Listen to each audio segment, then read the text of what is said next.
Assalamualaikum warahmatullahi wabarakatuh. Selamat pagi Bapak Ibu penilai dalam sertifikasi dosen gelombang 1 tahun 2025. Perkenalkan, nama saya Ruwaida Fajria Santi. Saya adalah salah satu dosen di program studi D3 Seni Kuliner Politeknik Pariwisata Lombok. Video ini dibuat untuk melengkapi persyaratan dalam pengajuan sertifikasi dosen gelombang 1 tahun 2025, yaitu pernyataan diri dosen dalam unjuk kerja Tridharma Perguruan Tinggi atau PDD UKT PT dalam bidang pengajaran. Pada kesempatan kali ini, mata kuliah yang akan saya ambil sebagai contoh dalam video pembelajaran adalah salah satu mata kuliah penunjang di program studi seni kuliner, yaitu mata kuliah Pengantar Pariwisata dan Hospitality. Mata kuliah ini merupakan mata kuliah wajib dengan bobot 2 SKS teori untuk mahasiswa semester 1. Mata kuliah disampaikan dengan metode DIA atau Delivery, Interaction, dan Assessment dalam proses pembelajaran di kelas secara luring atau offline. Mata kuliah ini juga merupakan bagian dari penjabaran kurikulum berstandar ASEAN yang merujuk kepada ASEAN Mutual Recognition Arrangement on Tourism Professional atau MRATP. Oleh karenanya, FPS dan bahan ajar mata kuliah ini dikembangkan dengan mengacu kepada standar kompetensi bersama, unit-unit kompetensi, serta toolbox ASEAN MRATP. Deskripsi mata kuliah Pengantar Pariwisata dan Hospitality ini adalah sebagai berikut. Mata kuliah ini merupakan mata kuliah penunjang yang dibutuhkan oleh seorang cook helper atau butcher atau baker pada sebuah usaha jasa boga seperti restoran dan catering. Mata kuliah ini meliputi pengetahuan dan keterampilan untuk mengelola pengetahuan tentang industri hospitality dalam berbagai situasi atau latar belakang dalam konteks tempat kerja di industri perhotelan dan perjalanan wisata. Capaian pembelajaran atau CPL mata kuliah ini bersumber dari CPL program studi yang terdiri dari 4 aspek, yaitu sikap, pengetahuan, keterampilan umum, dan keterampilan khusus. Untuk aspek sikap, CPL mata kuliah ini terdiri dari S5, mampu bekerja sama dan memiliki kepekaan sosial serta kepedulian terhadap masyarakat dan lingkungan. S8, mampu menunjukkan sikap bertanggung jawab atas pekerjaan di bidang keahliannya secara mandiri. S9, mampu menginternalisasi nilai, norma, dan etika akademik. Dan S11, mampu menerapkan Global Code of Ethics of Tourism pada bidang tata boga. Untuk komponen pengetahuan, mata kuliah ini mencakup 1 CPL yaitu P4, menguasai konsep pengembangan industri perhotelan dan pariwisata. Untuk komponen keterampilan umum terdiri dari 1 CPL yaitu KU1, mampu menyelesaikan pekerjaan berlingkup luas dengan menganalisis data serta memilih metode yang sesuai dari beragam metode yang sudah baku maupun belum baku. Dan terakhir untuk keterampilan khusus ada KK31 yaitu mampu membaca peluang pasar. Adapun capaian pembelajaran mata kuliah atau CPMK-nya terdiri dari CPMK 1, mahasiswa mampu mencari informasi tentang industri hospitality. CPMK 2, mahasiswa mampu memperoleh dan memanfaatkan informasi terkait isu-isu legal dan etika dalam industri hospitality. Dan CPMK 3, mahasiswa mampu memperbarui pengetahuan tentang industri hospitality. Bahan kajian utama mata kuliah ini bersumber dari standar kompetensi bersama ASEAN, khususnya unit kompetensi Maintain Hospitality Industry Knowledge.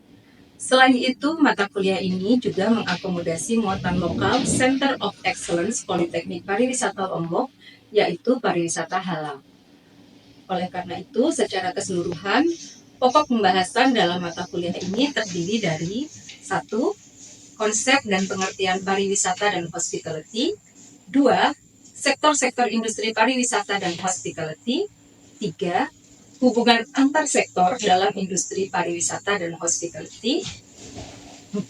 Mengakses informasi terkait industri pariwisata dan hospitality. 5. Aspek legal dan etika dalam industri pariwisata dan hospitality.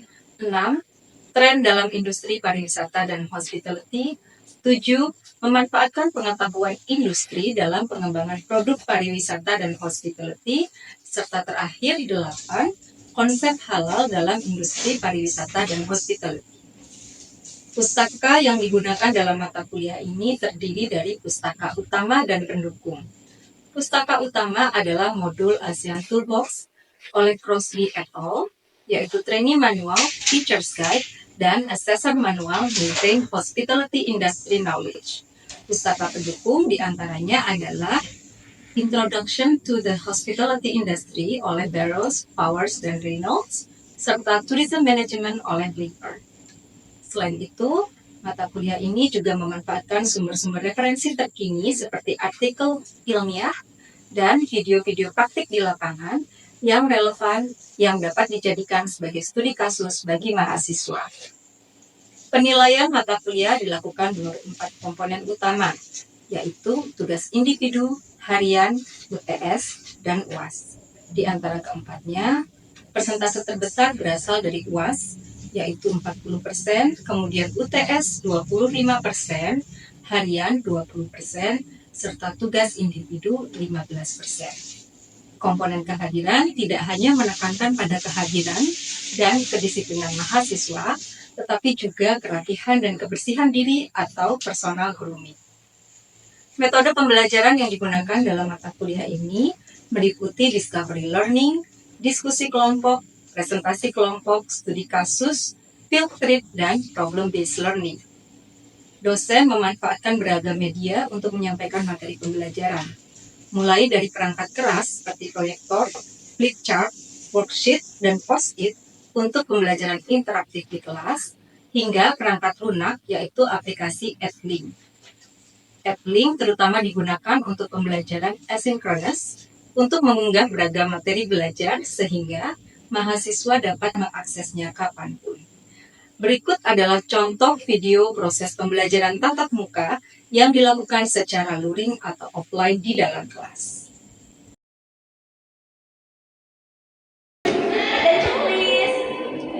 Baik, selamat pagi teman-teman.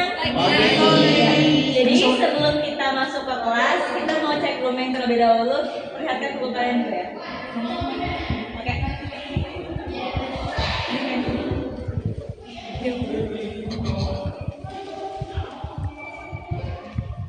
Ini bukunya panjang, potong dulu ya. Iya, gua potong dulu.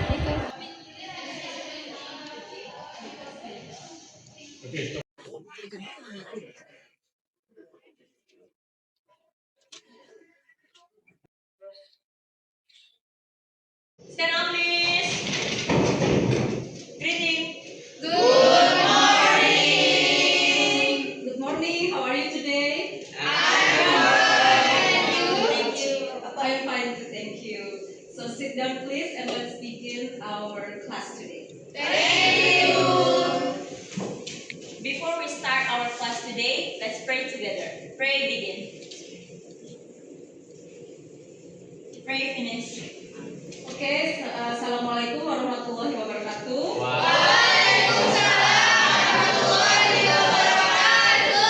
Nah, hari ini kita ketemu lagi ya di mata kuliahnya apa?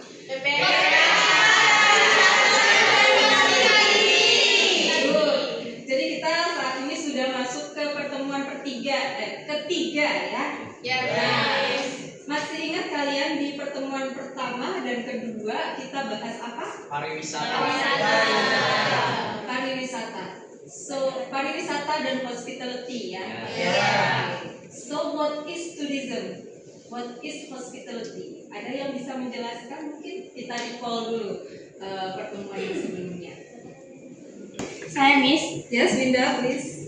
Pariwisata adalah kegiatan perjalanan yang dilakukan oleh seseorang atau sekelompok orang dari satu tempat ke tempat lain dengan tujuan hiburan, rekreasi, atau bisnis, dan juga mereka akan menginap di destinasi tersebut. Oke, karena kalian sudah paham ya apa itu pariwisata, apa itu hospitality. Jadi hari ini kita lanjutkan materinya. Kita akan bahas sektor-sektor apa aja sih yang ada di dalam industri pariwisata, ya. Dan bagaimana sektor-sektor itu nanti saling berhubungan. Sebagai mahasiswa seni kuliner, ini kalian perlu juga ya mengetahui pemahaman tentang sektor-sektor sektor pariwisata. Karena nantinya ini akan bermanfaat untuk kalian bisa menawarkan atau merancang produk yang sesuai untuk kebutuhan wisatawan. Sebelum kita mulai masuk ke materi, silakan kalian buka aplikasi Siakat masing-masing untuk mengisi presensi hari ini. Sudah. I have done. Oke, materi kita hari ini kita sudah di pertemuan ketiga ya. Dan seperti saya sampaikan tadi di awal, topiknya adalah tentang hubungan antar sektor dalam pariwisata. Jadi tujuan mata kuliah ini, terutama untuk pertemuan hari ini, adalah mahasiswa nanti diharapkan mampu untuk mengidentifikasi apa sih peran sektor-sektor yang ada di dalam industri pariwisata. Kemudian kalian juga diharapkan bisa belajar bagaimana mencari informasi yang relevan terkait dengan industri pariwisata. Siap ya? Nah, oke, sebelumnya saya pengen tanya dulu nih sama kalian semua. Ketika ada wisatawan yang datang ke destinasi kita, sebetulnya apa sih yang mereka beli? Kuliner, oke. Oleh-oleh. Tenun, berarti kerajinan tangan ya. Bisa jadi oleh-oleh juga. Pengalaman yang tak terlupakan sebenarnya. Pengalaman yang tak terlupakan, good. Era, oke. Jadi semua yang disebutkan tadi, ada kuliner, ada oleh-oleh, ada tenun. Semua itu sebenarnya tidak berdiri sendiri-sendiri ya. Tapi semua itu saling melengkapi. Jadi kalau ada wisatawan datang ke suatu tempat, dia bisa mendapatkan semua itu tadi, termasuk di mana dia menginap, kemudian pelayanan baiknya, transportasinya. Nah, itu semua yang membentuk suatu pengalaman. Jadi the actual produk yang sesungguhnya yang dibeli oleh wisatawan itu adalah experience, pengalaman. Ya. Nah, pengalaman itu tentu tidak berdiri sendiri seperti yang saya bilang tadi. Makanya kita perlu tahu sektor-sektor apa saja yang berperan untuk membentuk pengalaman itu. Oke, jadi bisakah kalian sebutkan sektor-sektor usaha pariwisata itu apa aja? Akomodasi, restoran,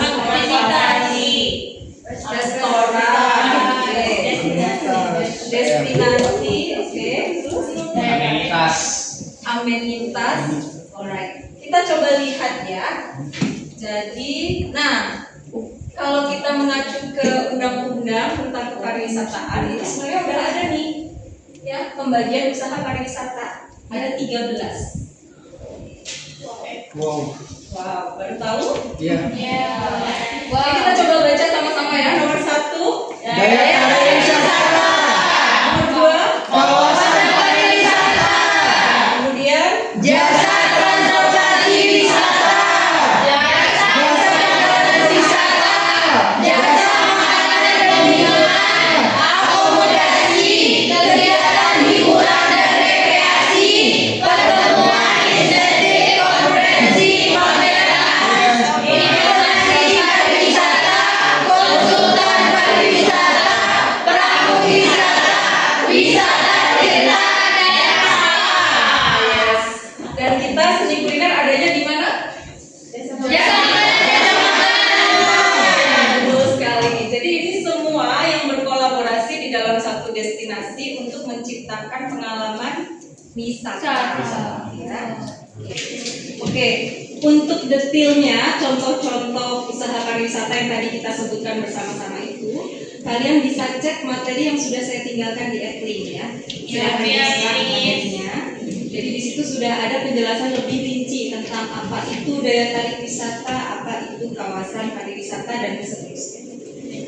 Nah, sekarang untuk memperdalam pemahaman kalian tentang sektor-sektor usaha pariwisata, saya akan tampilkan satu study case ya lewat sebuah video.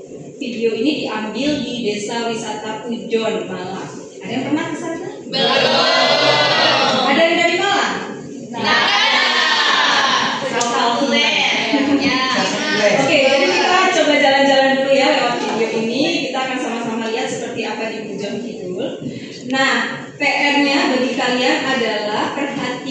baik-baik sektor-sektor usaha pariwisata apa saja yang ada di situ, ya. Kemudian kalian catat juga apa sih peran dari masing-masing sektor tadi dalam membentuk pengalaman wisata. Siap ya? Siap.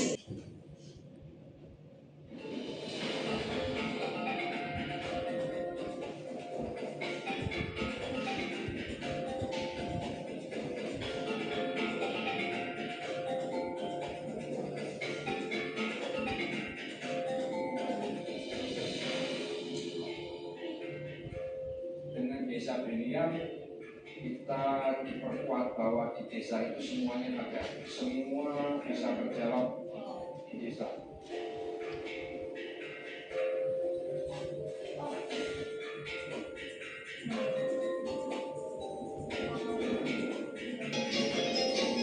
Jadi mereka tuh awalnya berkembang dari kafe sawah, tempat makan, ada tempat foto-fotonya. Itu dikasih pembinaan, itu juga dilakukan oleh DRI, juga ada pelatihan spesifik. Listrik atau wisata desa ini programnya dipakai pakai wisata yang akan menjadi kegiatan lokal yang ada di sini untuk mendampingi wisatawan.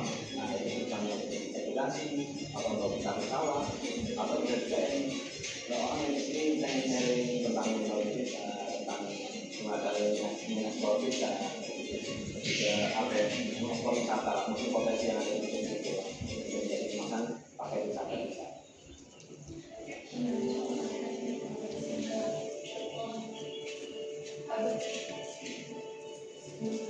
Sekilas mirip kayak di Sembalun ya. Kalau masuk ke daerah hujan ini saya melihat potensinya di desa wisata tidak bisa di antaranya potensi pertanian, potensi peternakan, ekonomi kreatif dan pariwisata. Dan di sana kami Oke, jadi gimana nih kesannya setelah kalian nonton videonya?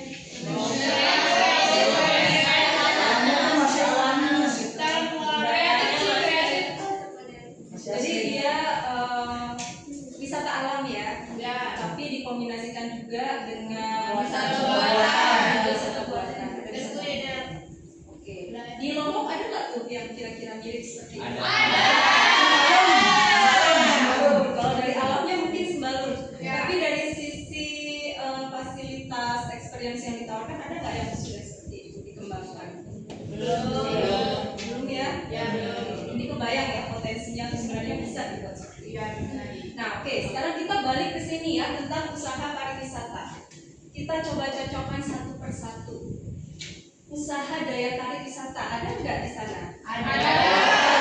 Daya tarik wisata apa? Jenisnya? Oke, saya tunjuk salah satu ya. Maria. Silakan. Jenis wisata daya tarik wisata apa saja yang ada di Pujon Kidul ini? Jadi di situ ada daya tarik wisata alam, buatan dan juga ada budaya juga. Yang alam contohnya? Contohnya tadi seperti kafe sawah. Ya, kafe sawah. Pertanian ya? Iya. Oke, pertanian. Kalau yang budaya? Yang budaya tadi ada kampung budaya juga. Yes, ada kampung budaya ya, di mana di situ kita masih bisa melihat kebudayaan dan kesenian asli masyarakat. Jadi itu contoh usaha daya tarik wisata dan bisa kita kategorikan lagi jenisnya ya. Ada alam, ada budaya, ada buatan. Ya. Oke, berikutnya usaha transportasi wisata. Ada di sana? Ada. Contohnya? ATP. ATP tadi itu ya. Ada. Oke. Kemudian, nah jasa perjalanan wisata. Ada. Ada? Ada. Bentuknya apa? Tadi sewa bus paket wisata. Paket wisata, betul ya. Tadi kan ada yang menyampaikan gitu ya, salah satu narasumbernya mereka menyediakan berbagai macam paket wisata. Ada paket yang keliling persawahan, ada juga paket edukasinya tadi tuh ya, kalau misalnya mau merasapi atau membuat makanan khas di situ. Itu contoh. Akomodasi gimana? Oke, jadi kalian semua sudah bisa membayangkan ya seperti apa itu sektor-sektor usaha pariwisata juga contoh-contohnya. Ya. Kalau begitu kita berlanjut ke bagian berikutnya ya. Nah, disinilah yang penting. Karena tadi di awal kita kan sempat menyinggung tentang produk pariwisata. Ya, kemudian tadi ada yang mengatakan bahwa produk pariwisata itu sesungguhnya adalah pengalaman, ya kan? Ya, betul, experience. Nah, experience itu bisa kalian lihat nih seperti di sini ilustrasinya. Ya, jadi experience itu dibentuk oleh banyak komponen. Oke, ada physical plan, ada service, ada hospitality, freedom of choice, ya. Nah, jadi seperti yang tadi kalian sebutkan, ada daya tarik wisata alam, budaya, buatan, itu sebetulnya ada di sini. Apa? Physical plan. Jadi yang sesuatu yang sifatnya fisik gitu ya. Fisik. Nah, di balik yang fisik tadi perlu dilengkapi juga dengan service. Service itu terdiri dari contohnya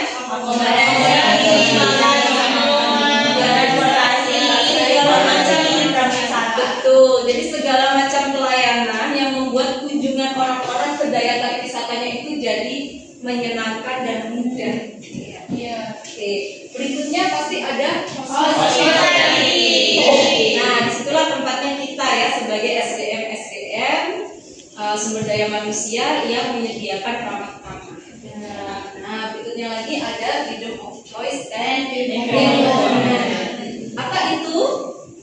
Kebebasan memilih. Betul, kebebasan dalam memilih. Jadi semakin seorang wisatawan punya kebebasan dalam memilih, itu semakin senang dia. Ya.